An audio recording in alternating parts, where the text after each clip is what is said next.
መጽሐፍ ቅዱስ በማን የት መቼ እንዴት በምን ቋንቋ ተጻፈ? መጽሐፍ ቅዱስን ማን አሰባሰበው? ለመጽሐፍ ቅዱስ ስያሜ የሰጡ እነማን ናቸው የሚለውን እንመልከት። መጽሐፍ ቅዱስ በማን የት መቼ እንዴት በምን ቋንቋ ተጻፈ የሚለውን እንመልከት። መጽሐፍ ቅዱስ በአንድ ሰው ተጽፎ ያለቀ መጽሐፍ አይደለም። በአንድ ቦታ ተጽፎ ያለቀ መጽሐፍ አይደለም። በአንድ ዘመን ተጽፎ ያለቀ መጽሐፍ አይደለም። በአንድ ባህል ተጽፎ ያለቀ መጽሐፍ አይደለም። በአንድ ቋንቋ ተጽፎ ያለቀ መጽሐፍ አይደለም። ስለዚህ እንመልከት። መጽሐፍ ቅዱስ በማን ተጻፈ? መጽሐፍ ቅዱስ በማን ተጻፈ ከተባለ ከተለያዩ የኑሮ ዘይቤና ደረጃ የተጠሩ ከ40 በላይ ቅዱሳን አባቶቻችን በእግዚአብሔር መንፈስ ተመርተው ጽፈውታል። መጽሐፍ ቅዱስን ከጻፉ ጸሐፊያን መካከል የኑሮ ዘይቤያቸውን የኑሮ ደረጃቸው ምን እንደሚመስል የተወሰኑትን እንመልከት። ለምሳሌ ዳዊትና ሰሎሞንን ስንመለከት ከንግስና፣ ሕዝቅኤልን ስንመለከት ከምን ከክህነት፣ አሞጽን ብንመለከት ከእረኝነት፣ ማቴዎስን ብንመለከት ደግሞ ከቀራጭ ሰብሳቢነት ከግብር ሰብሳቢነት፣ ዮሐንስን ብንመለከት ከምን ከአሳ አጥማጅነት ተመርጠው ጽፈውታል። ሁለተኛ መጽሐፍ ቅዱስ የት ተጻፈ? የት ከተባለ የመጽሐፍ ቅዱስ ክፍሎች የተጻፉት በተለያየ ቦታ ሲሆን አሁን ባለው መልክዓ ምድራዊ አቀማመጥ ስንመለከት እስያን፣ አፍሪካንና አውሮፓን ያጠቃልላል። ለምሳሌ በአፍሪካ አህጉር ከተጻፉ መጻሕፍት መካከል የማርቆስ ወንጌልን መመልከት እንችላለን። የማርቆስ ወንጌል የተጻፈው በየት ነው? በግብፅ በእስክንድሪያ ተጽፏል። ግብፅ እስክንድሪያ የምትገኘው በየት አህጉር ውስጥ ነው? በአፍሪካ በሉ እንጂ። አሁን የጽድቅ ጥያቄ ሆኖ ነው። 7 አህጉር አሉ ተብላችሁ አልተማራችሁም ትምህርት ቤት ላይ? ሁለተኛው በእስያ አህጉር ነው።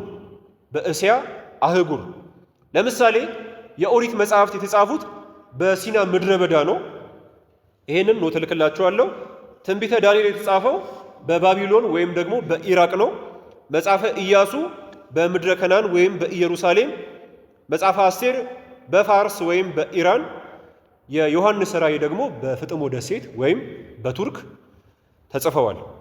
በአውሮፓ አህጉር ስንመለከት መልእክታትን ብንወስዳቸው በሮም ወይም በጣሊያንና በግሪክ ተጽፈዋል። መቼ ሲባል ለምሳሌ መጽሐፈ ሄኖክ በ1486 ዓመተ ዓለም በ1486 ዓመተ ዓለም ወይም በ4014 ቅድመ ልደተ ክርስቶስ ተጽፏል። መጽሐፈ ኦሪት ከመጽሐፈ ሄኖክ ቀጥሎ የተጻፈው መጽሐፍ ማን ነው? መጽሐፈ ኦሪት ነው አይደል? ማን ይቀድማል? መጽሐፈ ኢዮብ ይቀድማል። መጽሐፈ ኦሪት መቼ ተጽፏል ከተባለ በ1657 ቅድመ ልደተ ክርስቶስ ወይም በ3843 ዓመተ ዓለም ተጽፏል። ሙሴ እኮ ለክርስቶስ እኮ ቅርብ ነበርኩ። ክርስቶስ ከመወለዱ 1657 ዓመት ቀደም ብሎ ነው ሙሴ የጻፈው የኦሪትን መጽሐፍት።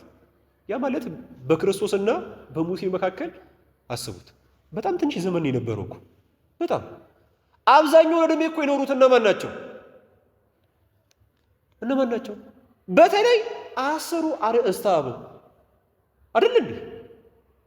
ከ900 በላይ ለእኛ እንኳን መስማቱን ብርቅ ሆኖብናል አይደለ?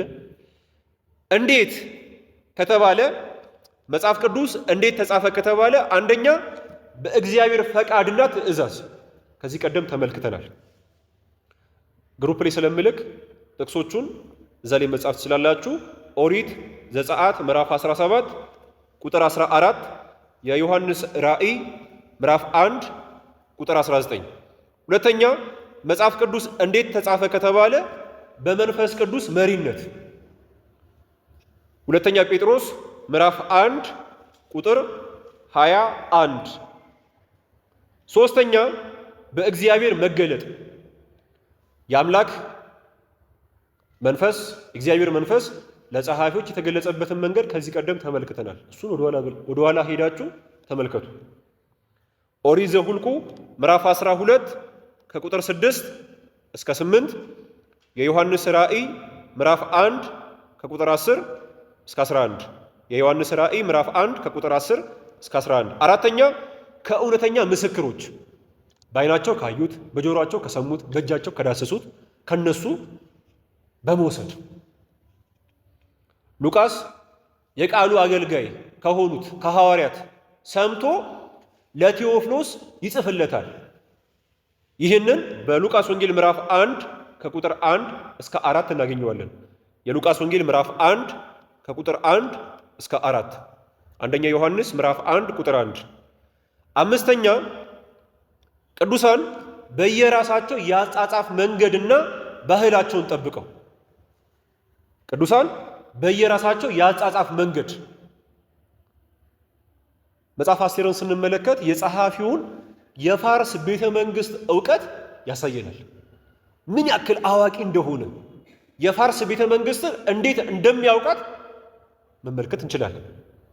ሉቃስ ሰዓሊ ነበረ እና በሉቃስ ወንጌል ላይ ደግሞ የጸሐፊውን የስዕል ችሎታ በስዕላዊ አቀራረብ ማየት እንችላለን። ሰዓሊ ስለሆነ ወንጌሉን ሲጽፍ ስዕላዊ አቀራረብ እንዲኖረው አድርጎ ነው እና ምስል ከሳች ነው ከሌሎቹ በተለየ ሁኔታ። ለምን? ሰዓሊ ስለሆነ በራሱ የአጻጻፍ መንገድ ስለጻፈው።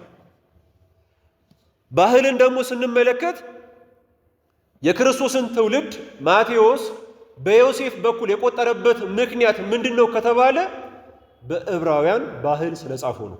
በዕብራውያን ሴት ከትውልድ አገባብ ትውልድ በሴት አይቆጠርም። ስለዚህ በእመቤታችን ሳይሆን በማን በኩል ቆጠረ? በዮሴፍ በኩል ቆጠረ። ባህል አለው እኮ አሁን ኢየሱስ ክርስቶስ የመገባቸውን ሰዎች ብዛት ሲያስቀምጡ ወንጌላውያኑ ወንዶቹን ብቻ ነው የሚያስቀምጡት አይደል? ይሄን ያክል ወንዶች በሉ ይላል። ሴቶቹን አይጠቅስም፣ ሕፃናትን አይጠቅስም። ለምን? ሴቶች ሰው ፊት መብላትን ያፍራሉ። አያፍሩ? አታፍሩ? የአሁኖቹ አያፍሩ። ሴት ልጅ ብዙን ጊዜ የምትበላው የት ነው? ጓዳ። ይኸው ጓዳ ነው የሚበሉት። ሰው ፊት ያፍራሉ። እና አንዳንዴ ተመልክታችሁ ከሆነ እጃቸውን እኮ አንዳንዴ ሹካ ነው የሚያደርጉት አይደል? አይነኩትም እኮ አይነኩትም። ጣታችሁን አስነኩ። እሺ አስነክታችሁ ግን እያስነካችሁ እና ሴቶች ስለሚያፍሩ ነው። ስለሚያፍሩ ያን ያክል አይበሉም ማለት ነው። ስለዚህ ከቁጥር መግባትም የለባቸው። ሁለተኛ ሕፃናት ከሚበሉት ይልቅ የሚደፉት ይበልጣል። ግልጽ ነው።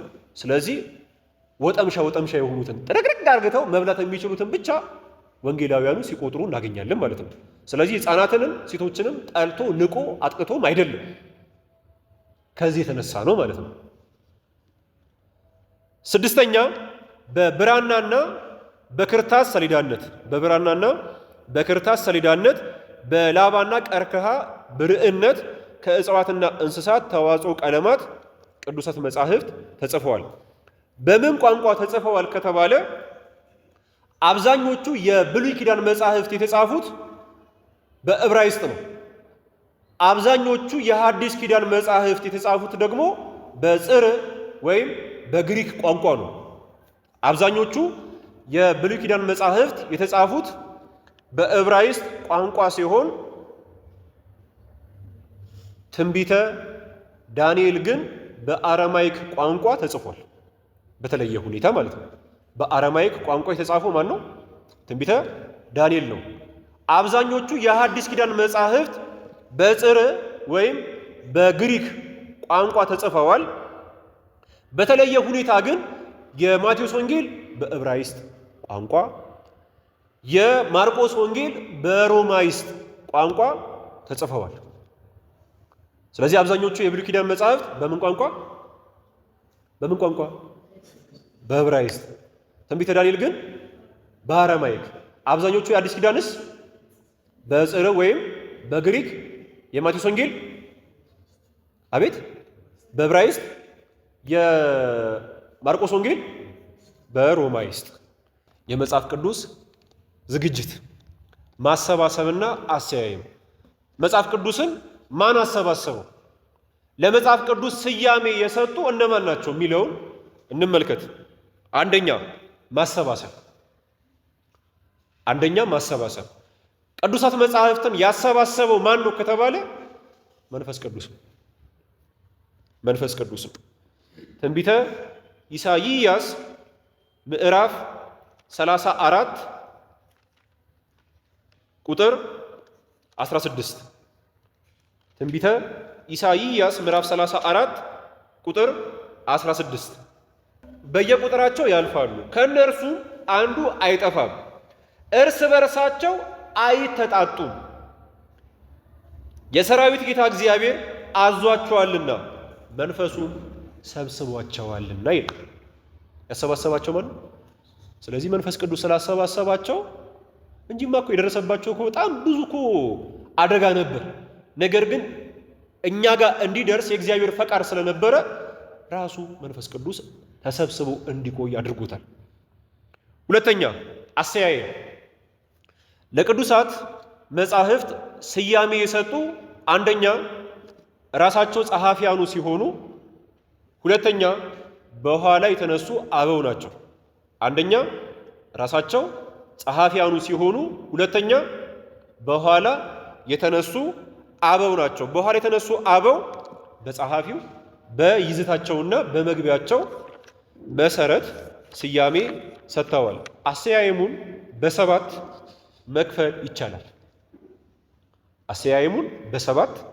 መክፈል ይቻላል። እነርሱም አንደኛ መጽሐፍ ቅዱስ የተሰየመበትን አሰያየም በሰባት ከፍለን መመልከት እንችላለን። አንደኛ በጸሐፊው ስም። ለምሳሌ የመጀመሪያው መጽሐፈ ሄኖክ፣ መጽሐፈ ኢያሱ፣ መጽሐፈ ሳሙኤል፣ መጽሐፈ ዕዝራ፣ አራቱ ወንጌላት፣ የቅዱስ ጴጥሮስ፣ የቅዱስ ዮሐንስ፣ የቅዱስ ያዕቆብ፣ የቅዱስ ይሁዳ መልእክታት፣ እነዚህ ሁሉ የተሰየሙት በጸሐፊው ስም ነው። ሁለተኛ በይዘታቸው እነዚህ መጽሐፍት ደግሞ መጽሐፉ ከያዘው ሐሳብ ከሚገልጸው ታሪክ በመነሳት የተሰየሙ ናቸው። ለምሳሌ ኦሪት ዘፍጥረት ስለምን ስለሚናገር የሥነ ፍጥረትን ነገር ስለሚያስረዳ ኦሪት ዘፍጥረት በይዘታቸው ከሚመደቡ መጻሕፍት ይቆጠራል። ኦሪት ዘጸአት የእስራኤልን ከግብፅ መውጣት ስለሚተርክ ታሪኩ እሱ ስለሆነ ማለት ነው። ኦሪት ዘሌዋውያን ሌዋውያን እንዴት ማገልገል እንዳለባቸው ስለሚያስረዳ ስለሚገልጽ። ኦሪት ዘሁልቁ ስለ እስራኤላውያን መቆጠር ስለሚናገር። መጽሐፈ መሳፍንት በእስራኤል ስለተነሱ መሳፍንት ስለሚናገር። መጽሐፈ ነገሥት ስለ ነገሥታት ታሪክና ሥራ ስለሚተርክ። መጽሐፈ ምሳሌ በምሳሌያዊ ይዘት ስለተጻፈ። መጽሐፈ ዜና መዋዕል ስለ ነገሥታት የዕለት ተዕለት ክንውን ሥራ ስለሚናገር። መጽሐፈ ኩፋሌ ከኦሪት የተከፈለ ስለሆነ። የሐዋርያት ሥራ የሐዋርያትን ገድል ስለሚተርክ ስለሚናገር። ሶስተኛ በባለ ታሪኩ ስም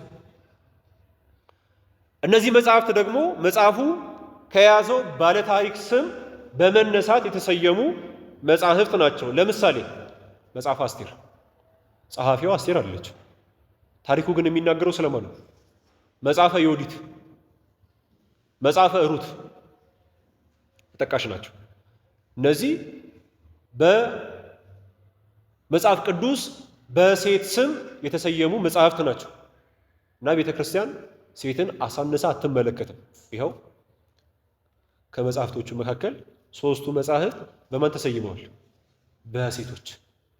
አራተኛ በጸሐፊውና በይዘታቸው፣ በጸሐፊውና በይዘታቸው በሁለቱም ማለት ነው።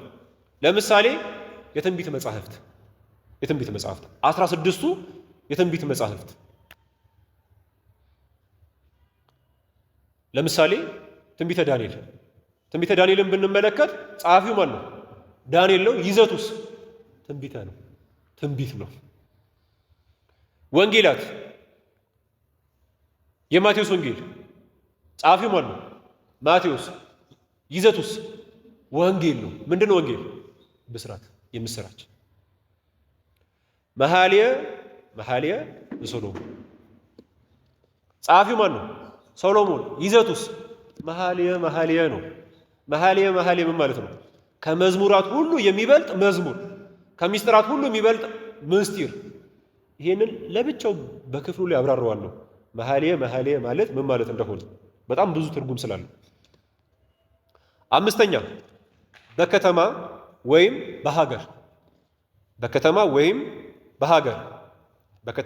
በሀገር እነዚህን ቶሎ ማወቅ የምትፈልጉ ከሆነ በግዕዙ ሀበ ሰባ ብለው የሚጀምሩ ናቸው። ከቅዱስ ጳውሎስ 14 መልእክታት መካከል 9ኙ በተላከላቸው ከተሞች፣ ሀገሮች ስም የተጠሩ ናቸው። 9ኙ ያ ማለት ሀበ ሰባ ብለው የሚጀምሩ ናቸው። ለምሳሌ ሮሜ ሀበ ሰባ ሮሜ ነው የሚለው።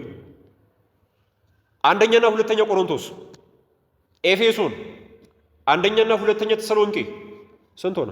3 4 5 6 7 ስንት ቀረ? 2 ቀረ። ከዚህ እንሙላ። እሺ ሮሜ አለን፣ ገላትያ ብያቸዋለሁ፣ ጨምርኩላችሁ 8 ሆነ። ኤፌሶን ብለናል፣ ፊልጵስዩስስ አላለም ማለት ነው። ስለዚህ ፊልጵስዩስን ስንጨምር 9 ይሆናል ማለት ነው። በግዕዙ ምን ብሎ የሚጀምሩ ናቸው? ዲያቆናት ካላችሁ የቅዱስ ጳውሎስን መልእክት ስታነቡ ወደ እነዚህ 9ኙ ወይ ደግሞ ወደ ሀገሮች ወደ ከተሞች የተላከውን መልእክት የምታነቡ ከሆነ ሀበ ሰባ ብላችሁ ነው የምትጀምሩት ማለት ነው። 6ኛ በተላከላቸው ሰዎች በግዕዙ እኒህ ደግሞ ሀበ ብለው የሚጀምሩ ናቸው። ሀበ ጢሞቴዎስ፣ ሀበ ቲቶ፣ ሀበ ፊሊሞና። እነዚህ መጽሐፍት አንደኛ ቲቶ ወይ ደግሞ ከዚህ ውስጥ የሚመደቡት ቲቶ፣ አንደኛና ሁለተኛ ጢሞቴዎስ እና ፊሊሞና ናቸው። የቅዱስ ጳውሎስ መልእክት ወደ ቲቶ፣ የቅዱስ ጳውሎስ መልእክት ወደ ጢሞቴዎስ መጀመሪያይቱና ሁለተኛይቱ፣ የቅዱስ ጳውሎስ መልእክት ወደ ፊሊሞና። 7ኛ በተላከላቸው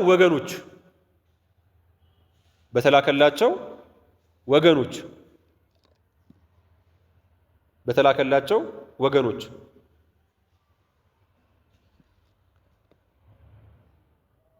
ይሄ ደግሞ በግዕዙ ሀበሰብ ብሎ የሚጀምር ነው። ሀበሰብ ብሎ የሚጀምር ነው። ይህ ደግሞ የትኛው መልእክት ነው? የዕብራውያን መልእክት ነው። ዕብራውያን የሰው ስም አይደለም። ዕብራውያን የወገን ስም ነው። እና እንደውም አባቶቻችን እግዚአብሔር አምላክ ለኤቦር ካቆመለት 2 ሐውልቶች መካከል ወይም 2 የምስክር ሐውልቶች መካከል አንዱ በእርሱ ስም ዕብራውያን እንዲጠሩ በማድረጉ ነው። በኤቦር ማን ተሰኝተዋል? ዕብራውያን ተሰኝተዋል። በኤቦር ዕብራውያን እና ነገዱ ነው ዕብራውያን የሚባሉ እና የነገድ ስም ነው እንጂ የሰው ስም አይደለም። ስለዚህ ከሌሎቹ ለየት ብሎ ሀበሰብ ዕብራውያን ተብሎ በግዕዙ ይነበባል። ይህንን በተለይ ግጻዊውን መመልከት ትችላላችሁ። ቅዱሳት መጻሕፍትን ማንበብ ለምን ይጠቅማል?